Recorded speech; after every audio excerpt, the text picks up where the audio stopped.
प्रिय साधकों, स्वागत है आपका इस आध्यात्मिक यात्रा में। यह कोई साधारण वीडियो नहीं, बल्कि आपके जीवन की दिशा बदलने वाला एक अनुभव है।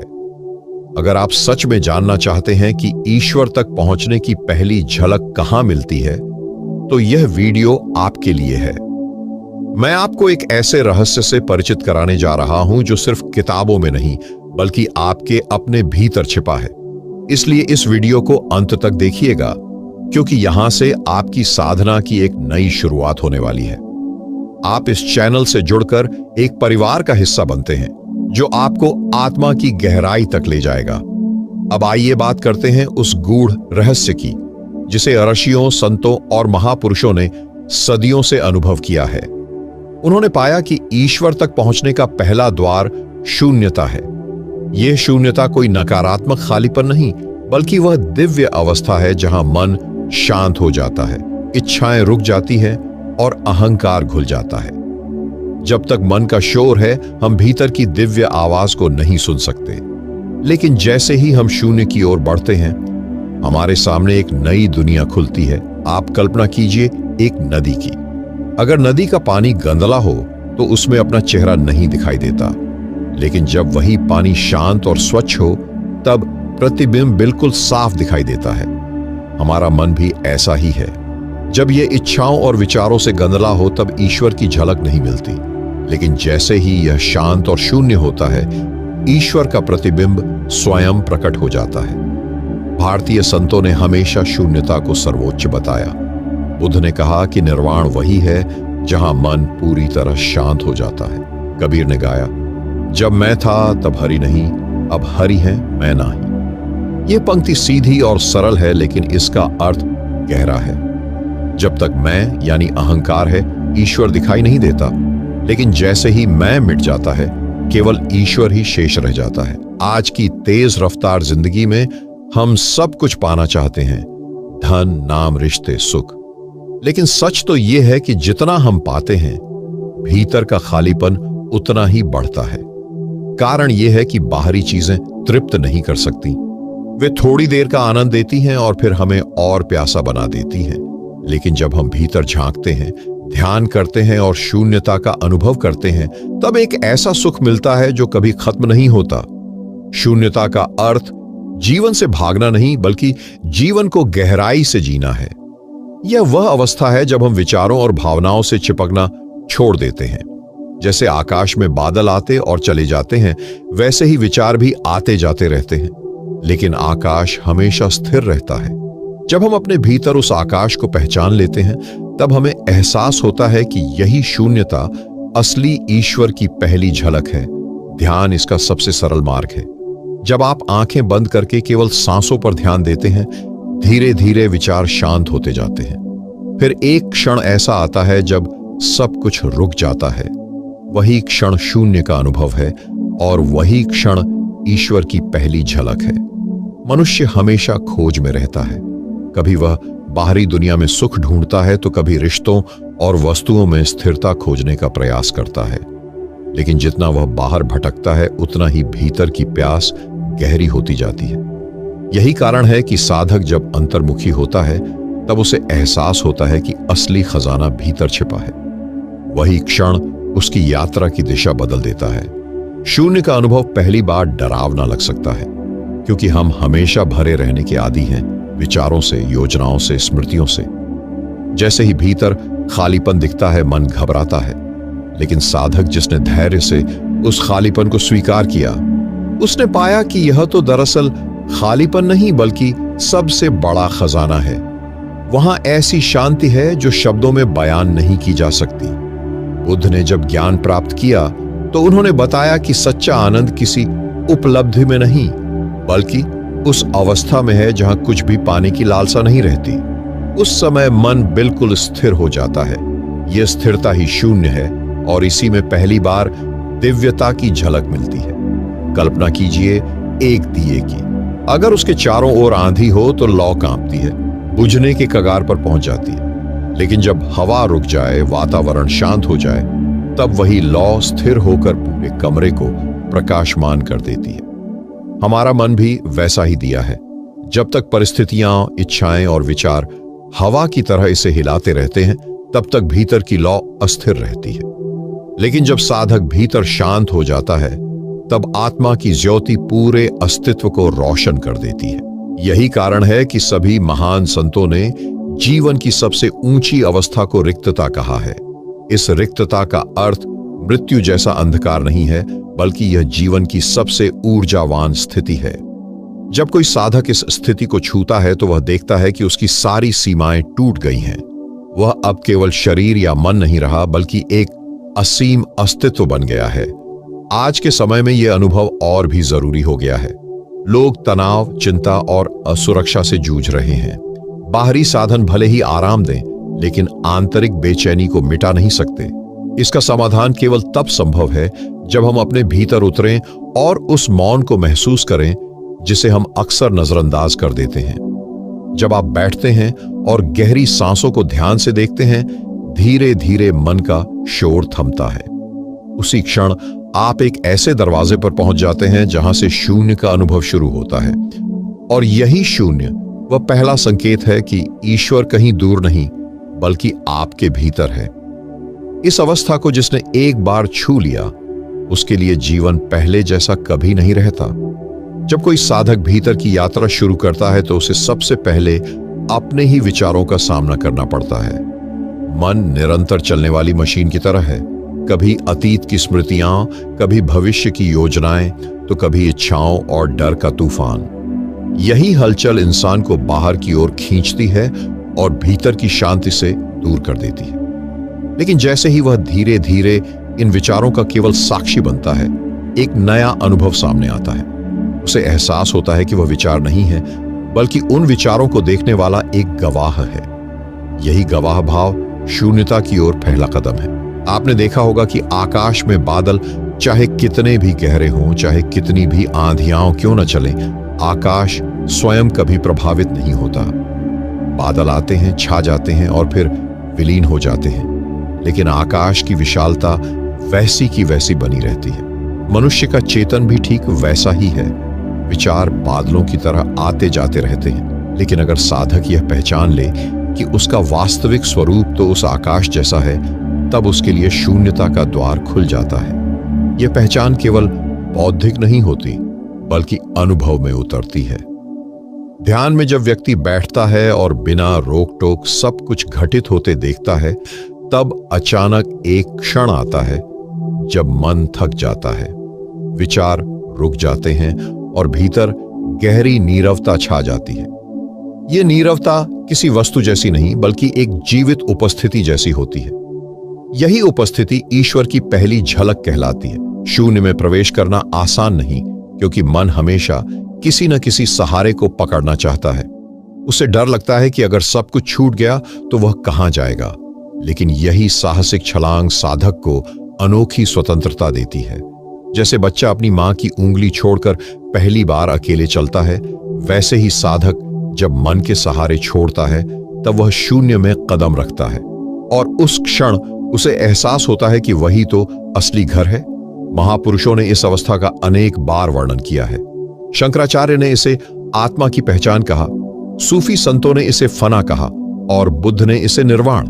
नाम भले अलग हों, लेकिन अनुभव एक ही है, भीतर का मौन, असीम शांति और अनंत विस्तार। आज के युग में यह अनुभव और भी जरूरी हो गया है, क्योंकि जितनी तेजी से बाहरी जीवन बदल रहा है, उतनी ही गहराई से भीतर स्थिरता चाहिए। अगर भीतर शून्यता का सहारा न हो तो इंसान जीवन की आंधियों में बिखर जाता है। लेकिन जिसने भीतर इस मौन को छू लिया, उसे बाहरी परिस्थितियां हिला नहीं सकती। वह चाहे अमीर हो या गरीब, सफलता पाए या असफलता, उसका आनंद कभी कम नहीं होता। जब साधक शून्य को छूता है तो उसे एहसास होता है कि वही तो उसका असली स्वरूप है।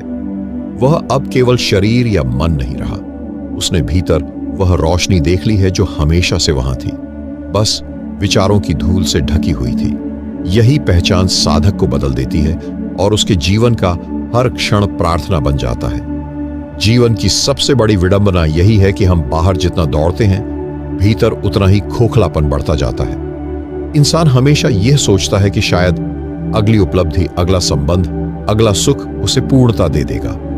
लेकिन जैसे ही वह उसे पा लेता है, कुछ ही समय में फिर एक और खोज शुरू हो जाती है।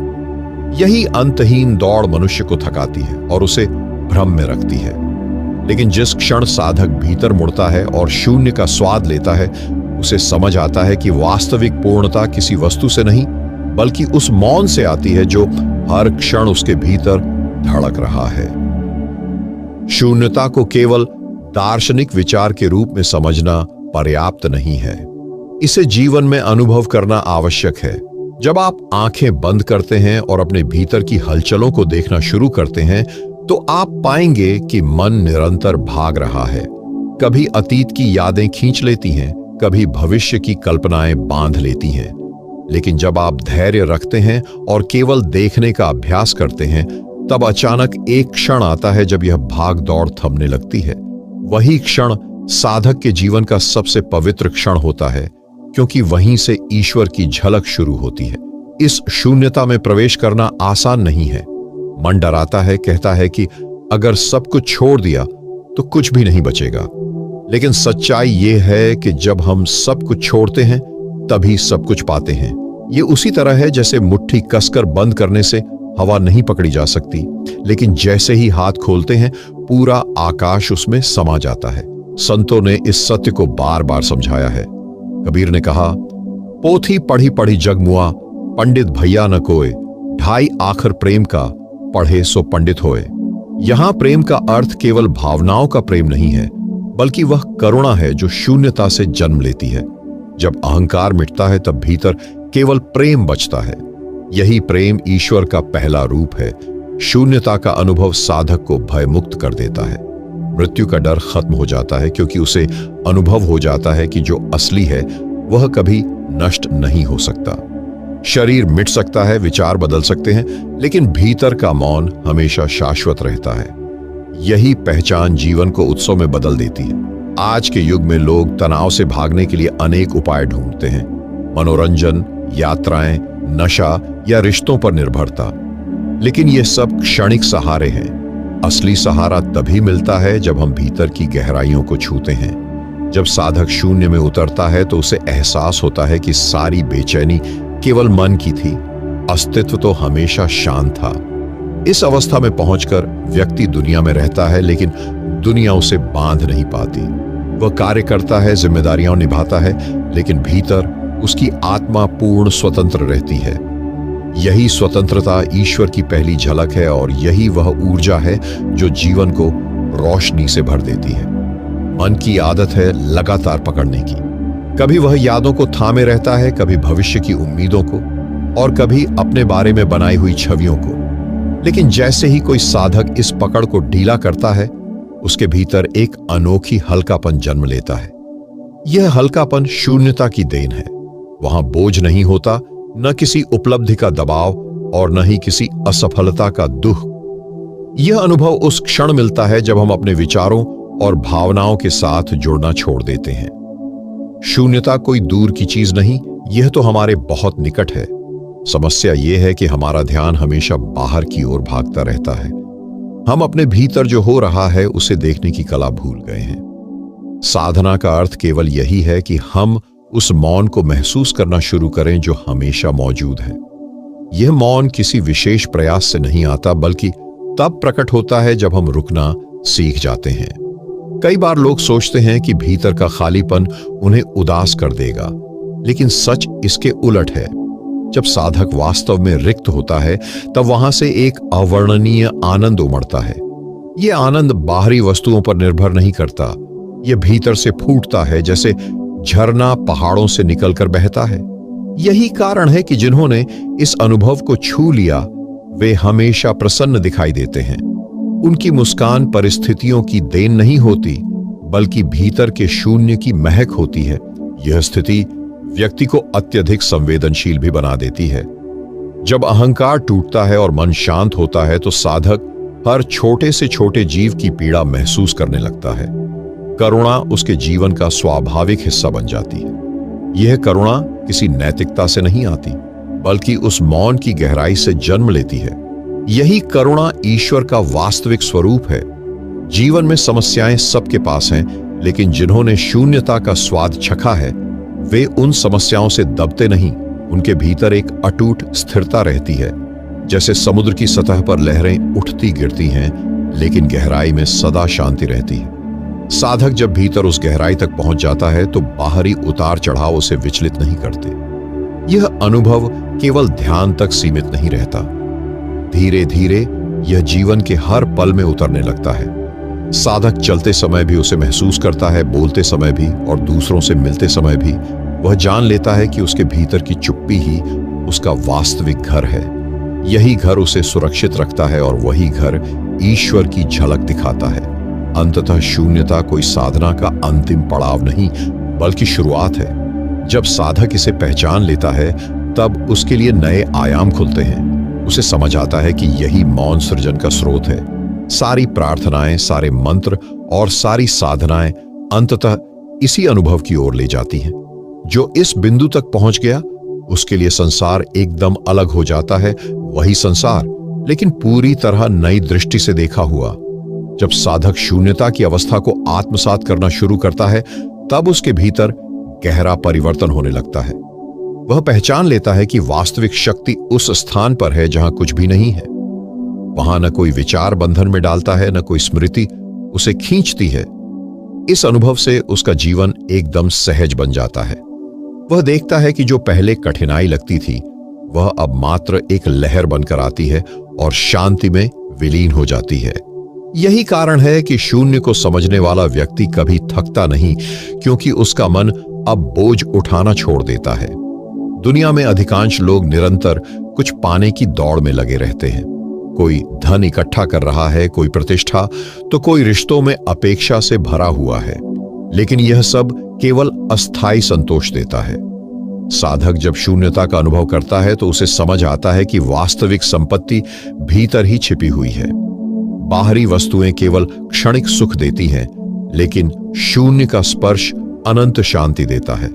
यही वह गुप्त द्वार है जिसके पार असीम आनंद की धारा बहती है। इस अवस्था में व्यक्ति की दृष्टि बदल जाती है। अब वह घटनाओं को व्यक्तिगत रूप से लेना बंद कर देता है। आलोचना उसे चोट नहीं पहुंचाती, प्रशंसा उसे मदहोश नहीं करती। वह हर परिस्थिति को एक गवाह की तरह देखता है। उसकी आंखें अब केवल बाहर की दुनिया को नहीं बल्कि भीतर की दुनिया को भी स्पष्ट रूप से देखने लगती हैं। यही सच्ची जागरूकता है। इस जागरूकता से जीवन का हर क्षण एक उपहार जैसा लगता है। शून्यता से जुड़ा हुआ मन किसी चीज पर नियंत्रण जमाने की कोशिश नहीं करता, वह स्वीकार करना सीख जाता है। जब साधक स्वीकार करना सीख लेता है तब संघर्ष समाप्त हो जाता है। यही वह बिंदु है जहां से जीवन सहज प्रवाह में बहने लगता है। कोई भी समस्या आती है तो वह उसे रोकने के बजाय उसमें सामंजस्य स्थापित कर लेता है। यह सामंजस्य भीतर के मौन से जन्म लेता है, बाहर से नहीं। सबसे अद्भुत परिवर्तन तब होता है जब साधक यह महसूस करता है कि वही शून्यता सृजन का आधार है। जैसे एक चित्रकार खाली कैनवास पर अपनी कला उकेरता है, वैसे ही ब्रह्मांड खालीपन से अनगिनत रूप रचता है। जब मन रिक्त होता है तभी उसमें नई प्रेरणाएं जन्म लेती हैं। यही कारण है कि गहन ध्यान के बाद व्यक्ति को रचनात्मकता और समाधान की प्रेरणा मिलती है। वह जो भी करता है उसमें सहज सुंदरता झलकती है। इस अवस्था में व्यक्ति किसी विशेष पहचान से बंधा नहीं रहता। अब वह केवल एक भूमिका नहीं निभा रहा होता, बल्कि संपूर्ण जीवन का हिस्सा बन चुका होता है। उसकी करुणा असीम हो जाती है। वह जान लेता है कि जिस शून्यता से वह जुड़ा है वही सबके भीतर विद्यमान है। तब किसी पर क्रोध टिकता नहीं, किसी से दूरी बनी नहीं रहती। हर कोई उसके लिए उसी दिव्य ऊर्जा का अंश बन जाता है। यह अनुभव साधक को स्थिरता और उत्साह दोनों देता है। स्थिरता इसलिए कि अब कोई तूफान उसे डिगा नहीं सकता, और उत्साह इसलिए कि वह हर क्षण को नया अनुभव मानकर जीता है। यही शून्यता की शक्ति है, एक साथ स्थिर भी और जीवंत भी। जब साधक शून्यता की ओर और गहराई में उतरता है तो उसके भीतर एक विलक्षण प्रकाश प्रकट होता है। यह कोई बाहरी रोशनी नहीं होती, बल्कि आत्मा का उज्जवल तेज होता है। इस आंतरिक दीप्ति से व्यक्ति को सही मार्गदर्शन मिलने लगता है। वह जिन प्रश्नों के उत्तर वर्षों से खोज रहा था वे सहज ही उसकी चेतना में उभर आते हैं। इस अवस्था को दिव्य बुद्धि कहा जा सकता है, जहां ज्ञान पाने के लिए बाहरी स्रोतों पर निर्भरता समाप्त हो जाती है। इस अनुभव से जुड़ा हुआ साधक अब किसी पर प्रभाव डालने की कोशिश नहीं करता। वह केवल अपनी उपस्थिति से ही परिवेश को बदल देता है। लोग उसके पास बैठते हैं और अनजाने में ही शांति का अनुभव करने लगते हैं। ये इसलिए होता है क्योंकि उसके भीतर का मौन चारों दिशाओं में तरंगित होने लगता है। उसकी वाणी, उसकी दृष्टि और उसका आचरण सब में एक अद्भुत कोमलता आ जाती है। यह कोमलता कमजोरी नहीं, बल्कि उस गहराई की निशानी है जहां अहंकार पूरी तरह मिट चुका है। शून्यता से जुड़े रहने वाला व्यक्ति अपने भीतर असीम स्वतंत्रता महसूस करता है। यह स्वतंत्रता बाहरी परिस्थितियों से नहीं आती, बल्कि उस स्थिति से आती है जहां कुछ भी उसे बांध नहीं सकता। न ही वह स्मृतियों के बोझ तले दबता है और न ही भविष्य की चिंता में उलझता है। उसका जीवन वर्तमान क्षण में खिलता है। इसी क्षणिकता में उसे असीम गहराई का अनुभव होता है। यही आत्मिक मुक्ति का वास्तविक स्वरूप है। इस अवस्था में साधक का हृदय विशाल हो जाता है। अब वह किसी छोटे घेरे में नहीं सिमटता। उसकी दृष्टि सीमित व्यक्तित्व से आगे बढ़कर पूरे अस्तित्व को समेट लेती है। वह जान जाता है कि सब में वही ऊर्जा प्रवाहित हो रही है जिसे उसने शून्यता में अनुभव किया। जब यह समझ स्थायी हो जाती है, तब ईर्ष्या, द्वेष, प्रतियोगिता जैसी प्रवृत्तियां स्वतः समाप्त हो जाती हैं। उनके स्थान पर सहज प्रेम, अपनापन और सहयोग जागृत हो जाता है। सबसे रोचक बात यह है कि शून्यता का अनुभव करने के बाद व्यक्ति किसी उपलब्धि की लालसा नहीं रखता, फिर भी जीवन उसे सब कुछ देना शुरू कर देता है। यह विरोधाभास जैसा लगता है, पर वास्तव में यही ब्रह्मांड का रहस्य है। जब कोई पकड़ छोड़ देता है, तभी उसे सब कुछ मिलना आरंभ हो जाता है। यही कारण है कि महान योगियों ने कहा है, खाली हो जाओ, भरपूर हो जाओ। साधक की चेतना जब इस स्तर पर पहुंचती है, तो वह अपने कर्मों को अलग दृष्टिकोण से देखने लगता है। अब उसका हर कार्य पूजा बन जाता है, चाहे वह छोटा हो या बड़ा। उसमें एक पवित्रता और समर्पण झलकता है। यह समर्पण उसे भीतर से इतना हल्का कर देता है कि कोई भी कठिनाई उसके लिए बोझिल नहीं रहती। उसके कदम सदा सहज रहते हैं और उसकी आंखों में वही शांति झलकती है जो उसने शून्यता में पाई थी। यहां पहुंचकर साधक को समझ आता है कि शून्यता कोई शून्यपन नहीं है, बल्कि अनंत संभावना का स्रोत है। यही शून्यता दिव्य बुद्धि का द्वार खोलती है और आत्मा को वास्तविक स्वतंत्रता प्रदान करती है। यह अवस्था जीवन की सबसे ऊंची मंजिल है, जहां साधक और अस्तित्व में कोई अंतर नहीं रह जाता। जब साधक शून्यता में स्थिर हो जाता है, तब उसके भीतर से एक अद्भुत शक्ति प्रकट होती है, जिसे सृजनशीलता कहा जा सकता है। यह सृजन कोई प्रयास या योजना से उत्पन्न नहीं होती, बल्कि स्वाभाविक रूप से बहती है। जैसे एक शांत झील में अचानक तरंगें उठने लगें, वैसे ही चेतना से नए विचार, गहन अंतर्दृष्टियां और अप्रत्याशित संभावनाएं प्रकट होने लगती हैं। इस स्थिति में व्यक्ति किसी सीमा में बंधा हुआ नहीं रहता। उसका मन अब पारंपरिक ढांचों को तोड़कर ऐसी दिशा में जाता है जहां से नई खोजें, नई प्रेरणाएं और नए दृष्टिकोण उभरते हैं। शून्यता से जुड़ा हुआ मन अब केवल सोचने वाला उपकरण नहीं रह जाता, बल्कि वह अस्तित्व का दर्पण बन जाता है। इस दर्पण में आने वाली प्रत्येक छवि निर्मल होती है, क्योंकि उसमें पूर्वाग्रह या शर्तें नहीं होती। यही कारण है कि शून्यता का अनुभव करने वाले लोग कला, विज्ञान, साहित्य या दर्शन में अनोखी ऊंचाइयों तक पहुंचते हैं। उनकी रचनाएं केवल अभिव्यक्ति नहीं रहती, बल्कि संपूर्ण मानवता के लिए मार्गदर्शन बन जाती है। सबसे रोचक बात यह है कि यह सृजनशीलता प्रयास से नहीं आती। जब व्यक्ति खुद को खाली कर देता है, तभी ब्रह्मांड उसे भरना शुरू करता है। एक बीज की तरह जो मिट्टी में गहराई तक दबकर अपनी पहचान खो देता है, फिर उसी खोने से वृक्ष बन जाता है। साधक भी शून्यता में विलीन होकर अनंत संभावनाओं से भर जाता है। यही अवस्था हर क्षेत्र में अद्भुत सफलता और नई ऊंचाइयों की राह खोलती है। सृजनशीलता केवल बाहरी कार्यों तक सीमित नहीं रहती। यह व्यक्ति के व्यवहार, उसके संबंधों और उसके जीवन जीने की शैली में भी प्रकट होती है।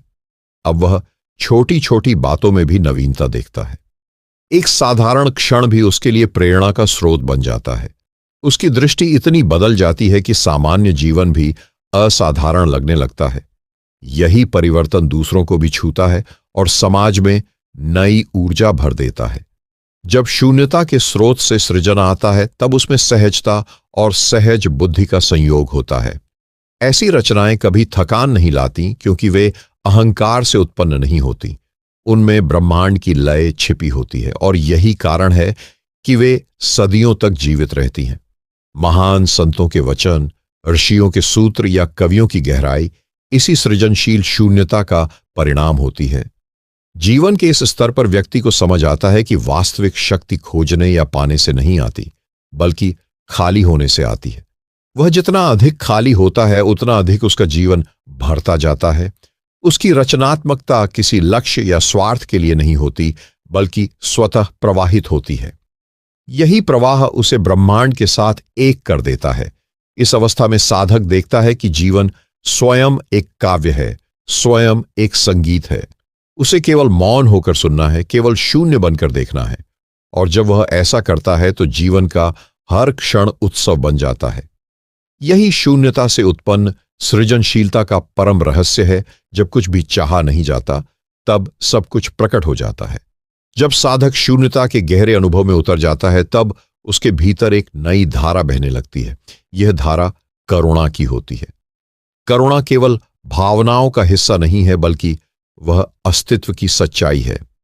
जब अहंकार का भार समाप्त हो जाता है, तब मनुष्य अपने और दूसरों के बीच किसी भी प्रकार का भेद नहीं देख पाता।